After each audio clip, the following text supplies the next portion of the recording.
We're going to talk about fibromyalgia today.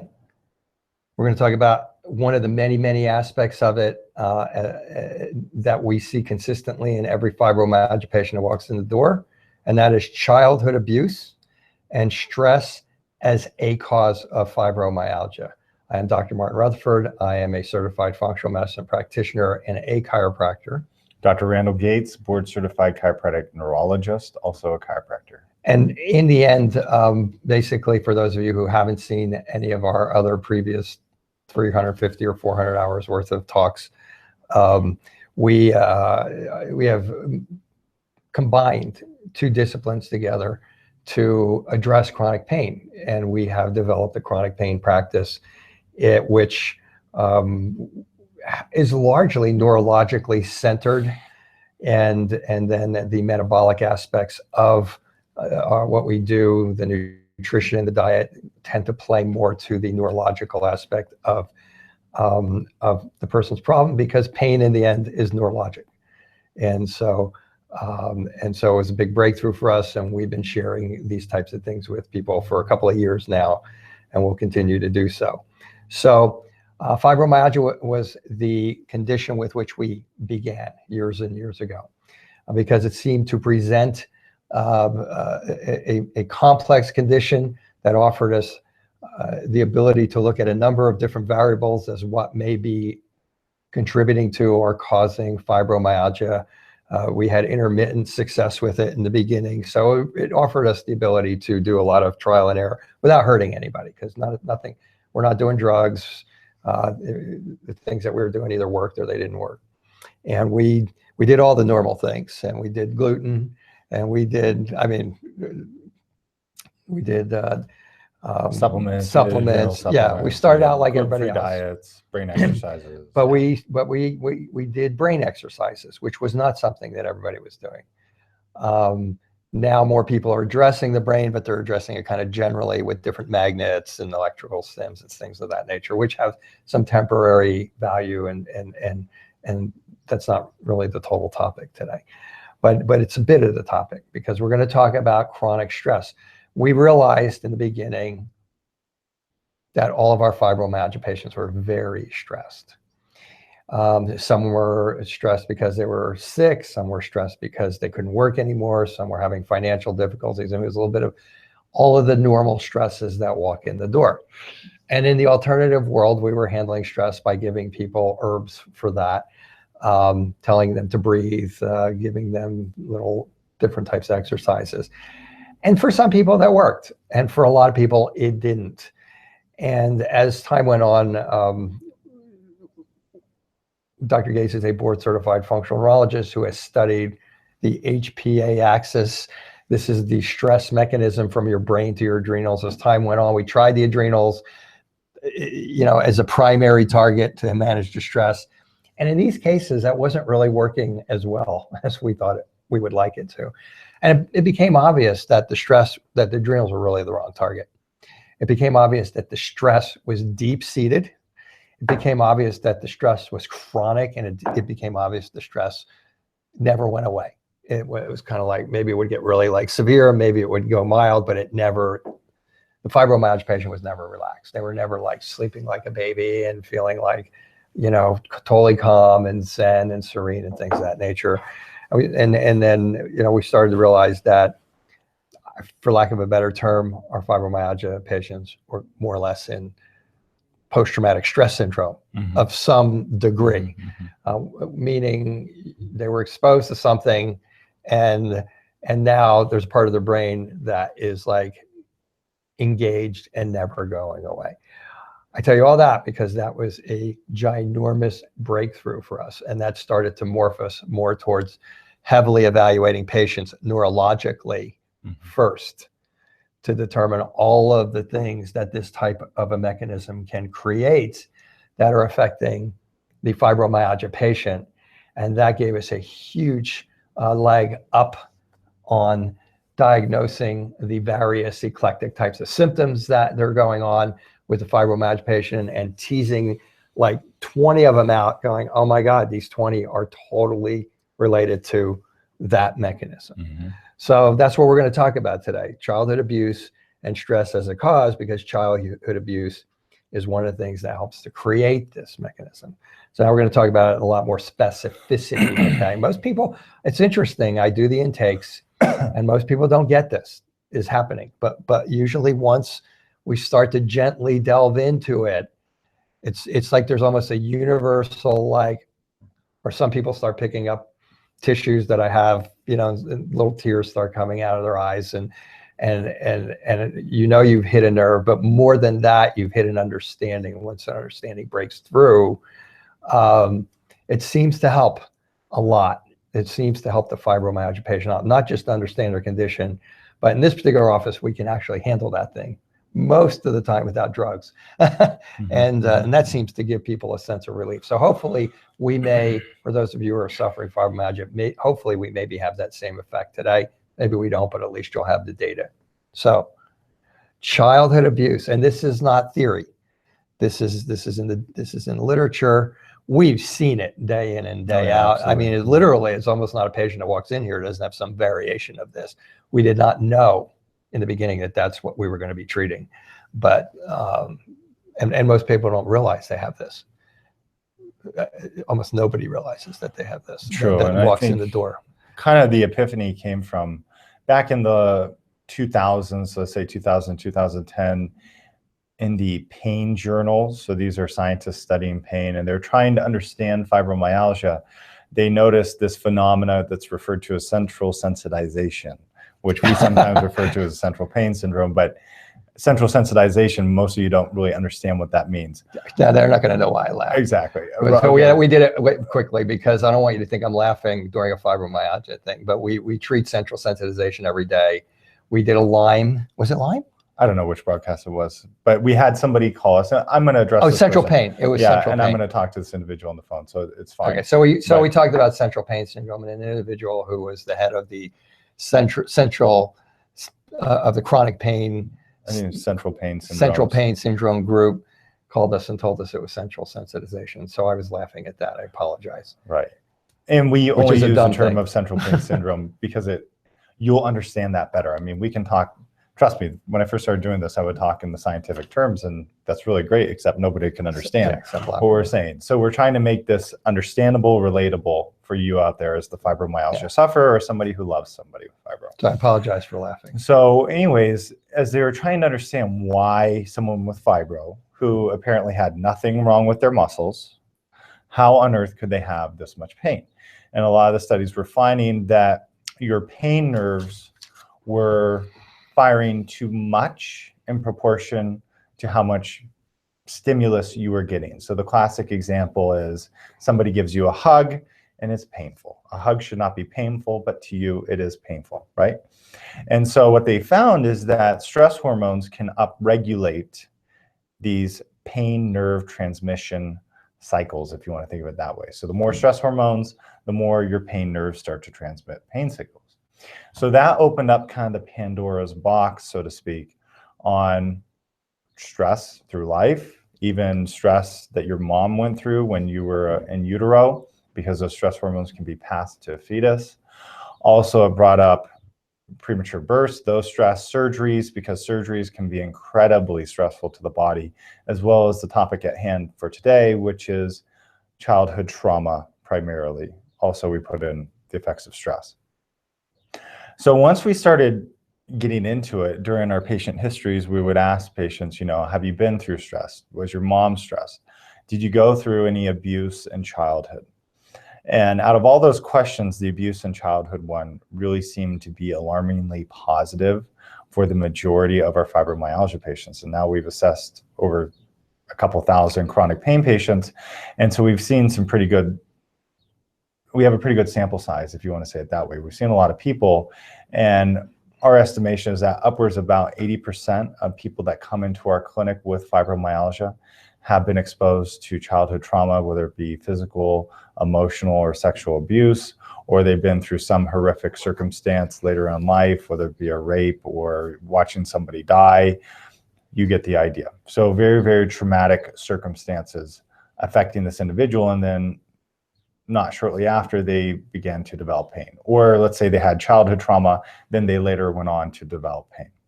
And the question then became, okay, well, how does this happen? Why? And you have to understand that, especially as a child, the child's brain, most of you know, is not really well developed. Think of a teenager, right? They don't make the best decisions. That's because their frontal lobes, which kind of act as the brake pedal, are not fully myelinated or developed yet. So if you take a child and you expose them to severe trauma, their fear center starts to light up like a firecracker.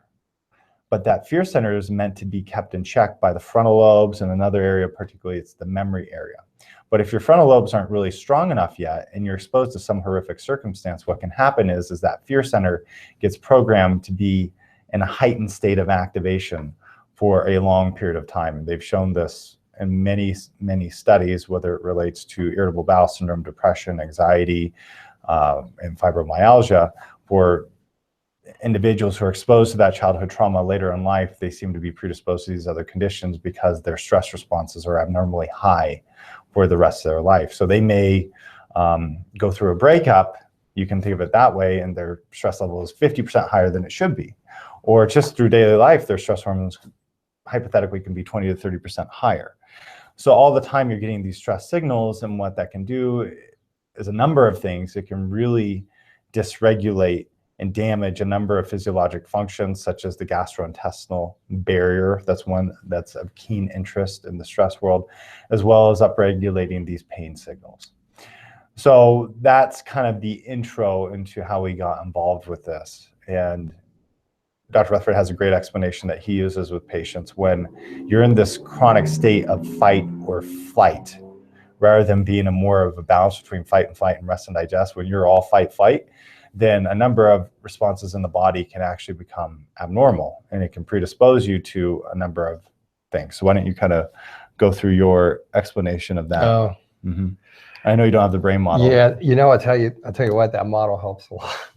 It just gives a visual. And we're going to have that model just for those of you watching. We're doing these, we're kind of going to do a collective group of broadcasts on fibromyalgia right now. Yeah. For the next couple of weeks, because we're going to do a big broadcast. It's going to be a webinar on fibromyalgia. We're going to conglomerate all these different topics into one broadcast. So it's all there for you. And so you can come back and watch it. And in that broadcast, Dr. Rutherford will have his model. But I just thought it'd be good if you kind of went through it. Okay, I can do that. So basically, patients come in and fibromyalgia. And when a patient comes in here with fibromyalgia, full disclosure, here's what we're thinking. The chances of you having Hashimoto's thyroiditis, which is a thyroid problem, is like ginormous. Probably 95% or better. Maybe 100%. I'm not going to commit to 100%. It's okay. Yeah. I would say 100%, but he's more like, okay, the studies don't show 100%. And I agree with him. Okay, but it's a lot. I mean, I don't think 95% is an exaggeration. So we see it all the time. It's a thyroid problem. We always see a bad gut in people. Hashimoto's thyroiditis is an immune problem, but that patient usually has an immune problem, but they all have this fight-flight syndrome going on. And so the fight-flight syndrome is this, as Dr. Gates said, when you're young, something happens, your frontal lobe isn't developed. It can't dampen that emotional traumatic event that happened. And so your brain just, I use the term, your brain kind of threshold to be able to withstand stimulation, stress kind of reduces from all the things that are occurring, whether it's the thyroid and those types of things. So now later on in life, your threshold to be able to withstand a normal stress is like this, and now you just fall apart. And the big part of that threshold being reduced is this fight-flight syndrome. And here's what happens. You go into chronic fight-flight. In other words, your brain, instead of when the danger is gone, when you're older, okay, and you go through a bad divorce or something, and once the divorce is over, the danger is gone, the stress is gone, but your brain keeps going. It's because your brain's going like that all the time. Sometimes it's going like this, I can't sleep, I wake up, I can't go back to sleep. It's like this, like, well, I can sleep a little bit better that night. But I still wake up and I still have a little trouble going back to sleep. But you're always stressed, because when these stress hormones are going all the time, they hit your frontal lobe. Dr. Gates just said your frontal lobe is what's supposed to shut it down. They hit your frontal lobe, they create inflammation in your frontal lobe, they damage neurons in your frontal lobe. The frontal lobe can't shut it down. So first you start off with this big vicious cycle that doesn't allow it to stop in the first place. Then these stress hormones hit your left midbrain. Short-term memory loss, brain fog. Who has fibromyalgia doesn't have that? Almost nobody. Okay. Oh, and by the way, short-term memory loss becomes long-term memory when you sleep. So both of these things are controlled by this little thing called the hippocampus in here. And when it seems like when one goes, they both go. So a patient can't go to sleep, they wake up, they can't go back to sleep. Neuroinflammation, high levels of cortisol from these stress hormones has been shown to create autoimmunity, which can attack your thyroid. You can get inflammation in the sinus cavities for those of you who have chronic sinus problems and nobody's been able to figure out what it is. You can get inflammation in your lungs. How many athletic asthma cases have we had go away once the stress mechanisms were calmed down? You can get inflammation in your gut. Now here's where it gets interesting to me, okay? Because digestive bowel is one of my favorite things, and this like enlightened me tremendously after years and years and years and years of thinking I knew what digestive bowel was all about. So the stress hits let's just start with the stomach, okay? Boy, I go on forever. I mean, it goes with the stomach, and the stress will cause you to not be able to, it will damage hydrochloric acid, okay? Hydrochloric acid is good in your stomach. It digests your proteins, it kills bacteria, it kills things, so they don't get into the rest of you. No hydrochloric acid, you're gonna have a problem downstream. Okay, hydrochloric acid digests your protein. When your protein doesn't digest, ultimately what happens is it gets putrid, it gets rotten, it creates acid indigestion. Now you take that pill to kill what little is left of your hydrochloric acid, and the next thing you know, that pill, look it up, is a bad thing. And now you're saying proton pump inhibitors. Yeah, so like drugs like omeprazole, Prilosec. Yeah, exactly. And so that's going to perpetuate your problem, but that's a whole nother story. This tends to create the GERD that you're getting, I think it even goes into like Barrett's esophagitis and that eventually, okay? These are things that some of you may have because people have fibro coming, oh, I got this. Then the next thing is that tells your pancreas the lack of hydrochloric acid that isn't properly preparing the bolus of food. Now it tells your pancreas not to work, and now it tells your gallbladder not to work. So if you've gone to an alternative practitioner, you come in here and you're on hydrochloric acid and you're on bile salts for your gallbladder and you're on pancreatic enzymes and you're probably on probiotics because the acid is at least contributing to things down the line that's causing you to have bad bacteria. Next thing you know, you have now directly these stress hormones are causing your intestines to not work right. They decrease the ability of your vagus nerve, which is the nerve from your brain that controls everything in here, that keeps it nice and calm and keeps your bowels moving and keeps your gallbladder working right. All you people have had your gallbladder out and so on and so forth. And so that vagus nerve starts not working right, gallbladder slows down, stomach doesn't make enough hydrochloric acid. So now you're hitting it from two directions, okay? And now you have decreased blood flow. And so as a result of all that, you have decreased mobility. Constipation, one of the two most common causes of constipation in the absence of pathology, stress hormones from this fight-flight syndrome. Then that starts to create all kinds of abnormalities. That sits there. The next thing you know, you get abnormal bacteria because it should be moving through. Next thing you know, you got irritable bowel syndrome. And on and on and on and on and on. From just about everything you can think of in your gut can ultimately downline be affected once the damage starts taking place inside of your intestines. Then when you're fighting or fleeing, you don't need to be like, you don't need to be peeing or pooping. So this is taking care of you pooping because you're fighting the bear or you're running from the bear. So these get shut down. It also shuts down your bladder, which is fine for a couple of minutes. But when you're in chronic fight flight, this is one of the most common causes of chronic urinary tract infections. I think maybe even cystitis, these types of things that you're going and you're getting drugs for and so on and so forth. And they're giving you antibiotics for your urinary tract infection, which is doing what? Screwing up the gut that's already screwed up because your stress hormones are doing it, okay? And then you get to now we finally get to the adrenal glands. The adrenal glands in the alternative world are like the holy grail, okay? It's like, if you can't fix the adrenals, you can't fix everything. I've written 3 articles on Wrong target. This is the target. This chronic fight-flight syndrome here is the target. You have maybe a mild daily stress and you've gone to alternatives and they give you an adaptocrine or sometime, fine, maybe that works. You have this, taking an adaptocrine is like peeing on a forest fire. It is, even though it's supposed to take care of this, it ain't taking care of this because your frontal lobe's not working. Eventually your cerebellum's not working. This thing is growing in the middle of the fear center. And so it keeps going. So you have to address all the things that are going to take the pressure off the adrenal gland. The adrenal gland starts going. The next thing you know, you're putting out stress hormones like crazy. I'm not going to get into that whole thing because that's not relevant. But here's what is relevant. The same chemicals in your adrenal glands that are making your estrogen, guess what they're making? They're making your stress hormones. So now, for those of you who are females and have menstrual problems, name one. Too frequent periods, too long periods, too much bleeding, too low bleeding, I'm cramping, whatever it is, including eventually I can't have a baby because all of this is coming from this stress cycle that is draining your system of chemicals that are supposed to be making these other things. Eventually, you can even start creating too little estrogen, which in turn is going to hit your brain and cause depression. And then you can have that too little estrogen, and that can create an imbalance in your estrogen testosterone levels. And if you start getting a balance in that and testosterone starts getting even or too high, bad things start to happen. PCOS starts to happen, difficulty having a child, you start acting like a guy. If you're a man, if you're a woman, you start getting a little short-tempered, these types of things. And there's more, but that's enough.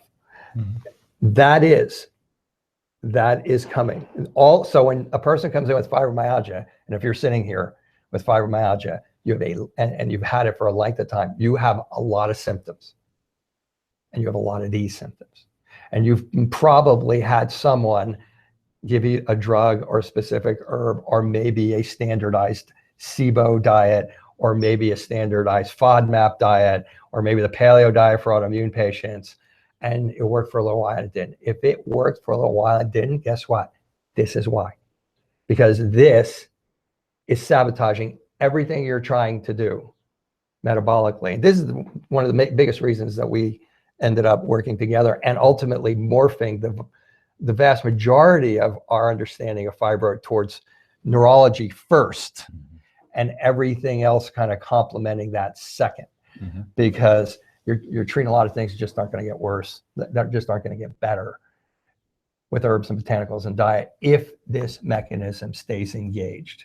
And this mechanism comes from childhood abuse of some nature.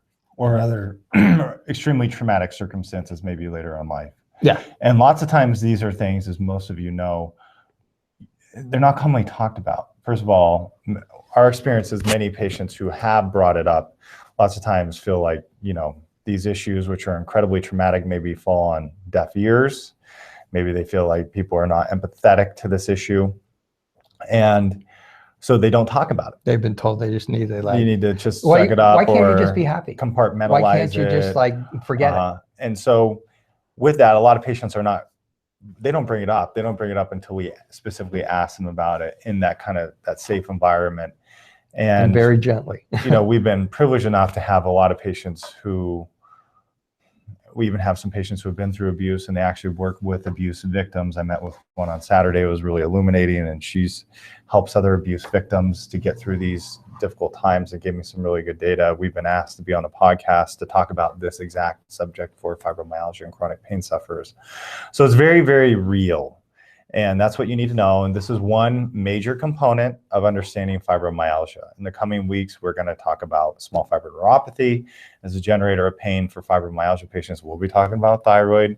We'll be talking about the gastrointestinal tract and foods in much greater detail. But we wanted to start with this one because understanding the brain, stress hormones, and how they make you more susceptible to pain, and then all the other things that Dr. Rutherford laid out. And I didn't mention the stress hormones causing your pain and damaging your nerve endings, because Dr. Gates had already mentioned that. Right. And then all those physiologic effects from everything he mentioned. I don't need to summarize that. You can kind of get a grasp of, wow, this is a pretty voluminous subject. And this is why it's such a travesty. And unfortunately, in our healthcare society at this point, unless there's one medication or one type of medication that fixes a condition, or an MRI finding, or a lab test, then the condition isn't real. And it's almost insane, because there's so much data that proves that fibromyalgia is real. There's so much now. It's irrefutable from so many different angles. But a lot of you, unfortunately, have been told, you know, this is kind of a diagnosis of exclusion, fibromyalgia. We kind of think it's in your head. We think you should see a psychologist. Yes, there are psychological variables here, and we're talking about them, but there are a lot of physiologic variables that are abnormal because of psychological trauma and other things going on with your immune system and neuropathy, and we're going to get into that in coming weeks. So we hope that this was helpful. Did you have anything else you wanted to add? No, I'm okay. I was going to address that a little bit more, why the system isn't going to change. And Yeah, I mean, it's just the system's there. And it's like, think of yourself, you have a job, and suddenly somebody says, you know, I got something that can really help everybody, but it's going to eliminate your job. And you're not going to be very happy about that. Well, you know, the pharmaceutical industry wouldn't be happy about that. And the schools that teach the way they teach, the paradigm that they teach, which is the medical paradigm, is an acute paradigm. We are not anti-medicine.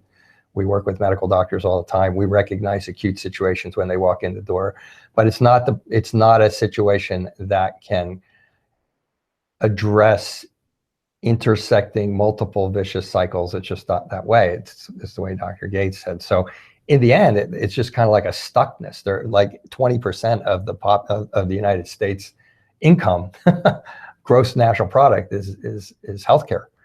And so you would have to have all these folks cooperate to go, okay, we're just gonna like start doing this right, instead of doing what makes us our income. And I really think it's as basic as that. So you have to kind of look at, I'm not saying they're bad people. I'm just saying that's the reality of it. You would probably do the same thing. You know, like, oh my God, I mean, the guy's talking about taking my job away and all the perks of my job and that type of thing. But so, I mean, that I don't want to make these people out to be bad people. I just want to say with Dr. Gates, I want to just tack on to say, you have to be your own advocate. You have to be willing to look around, look at things like this, and kind of make the decision, like, does this make any sense? And if it makes sense, I have to make the decision on my own to go do this, so that, because I want to be better. And so it's a confusing situation for the patient to come in here and hear all this and go, how come you know this and all my doctors don't know this? Well, what Dr. Gates and I just went through is in your basic neurology and physiology books. It's not a secret. It's not a theory. It's not something that some alternative kook made up. This is the physiology of the body. And that's why what I said to you probably hit a nerve and probably made a great deal of sense. At least if you're like the people who sit in front of me, I very gingerly go into that with people. In fact, when I say physical, verbal, sexual abuse could be the cause, I'm usually looking down because I don't want to make the patient uncomfortable. And then they usually make the decision. And I'm telling you, 95% of the time, they are relieved to find out they're not crazy, to find out it wasn't that they couldn't pull up their bootstraps, to find out that they weren't weak, to find out that they actually have a mechanism in their brain that the drugs are not shutting down, but are disengaging at the cost of damaging other brain tissue, okay? That it's recognized, but nobody tells them that. So they give you the drugs and they tell you to go to a psychiatrist.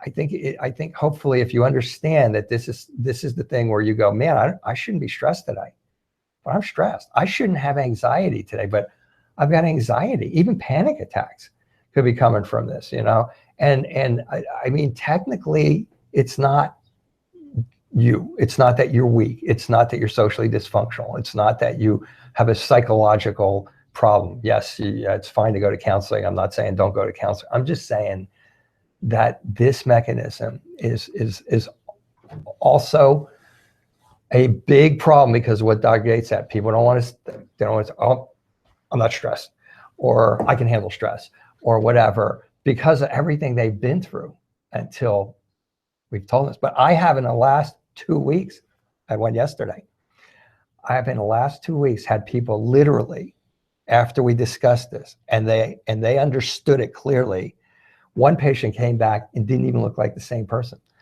actually had a lot of her problems, a lot of her symptoms going away because she just went like, oh my God. And somehow she just let the stress go.